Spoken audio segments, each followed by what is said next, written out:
જેટલા ગુનાઓમાં સામેલ રહેલા ખૂંખાર સિકલીગર ગેંગના મુખ્ય આરોપી ગુરુચરણસિંહની પોલીસે ધરપકડ કરી છે। 26 વર્ષનો ગુરુચરણસિંહ અત્યાર સુધીમાં ગુજરાતમાં કુલ 23 ગુનાઓમાં નોંધાયેલો છે અને તેની સામે વડોદરામાં ગુજ સીટોક હેઠળ પણ ગુનો દાખલ થતાં ફરાર થઈ ગયો હતો। સુરત ખાતે મજૂરી કરી રહ્યો હતો।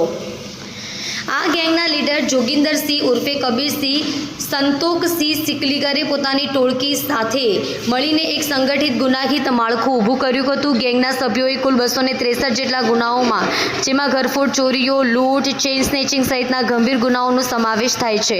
વડોદરા શહેરના બાપોદ પોલીસ સ્ટેશનમાં ગુજ સીટોક હેઠળ તેમના વિરુદ્ધ ગુનો નોંધાયો હતો। આ ગુજ સીટોક એક્ટ હેઠળના ગુનામાં અત્યાર સુધીમાં ટોળકીના મુખ્ય સરગણા સહિત કુલ 15 આરોપીઓને પોલીસે ઝડપી લીધા હતા, પરંતુ આરોપી ગુરુચરણસિંહ સિકલીગર તથા કબીરસિંહ ઉર્ફે છોટા કબીર વોન્ટેડ સ્થિતિમાં હતા અને પોલીસથી નાસ્તા ફરતા હતા। સુરત ક્રાઇમ બ્રાન્ચે ચોક્કસ બાતમીને આધારે કાર્યવાહી કરતા ગુરુચરણસિંહ સિકલીગરને ભેસ્તાન રેલવે ઓવરબ્રિજની પટરી પાસેથી ઝડપી પાડ્યો।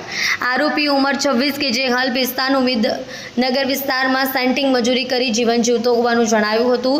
તેનો ગુનાહિત ઇતિહાસ ધરાવે છે। ગુરુચરણસિંહે અગાઉ વડોદરા, સુરત, અમદાવાદ, રાજકોટ, અંકલેશ્વર અને પાટણ સહિત અનેક શહેરોમાં 23થી વધુ ગુનાઓમાં સંડોવણી છે, જેમાં ચોરીના 7, ચેઇન સ્નેચિંગના 2, ઘરફોડ ચોરીના 14 ગુનાઓનો સમાવેશ થાય છે। આરોપી મોડી રાત્રે પહેલા વાહન ચોરી કરી ત્યાર પછી ચોરાયેલા વાહનનો ઉપયોગ કરી ઘરોમાં ઘૂસી ચોરી અને સ્નેચિંગ કરતા હતા, પછી વાહન બિનવારસી છોડી દેતા હતા।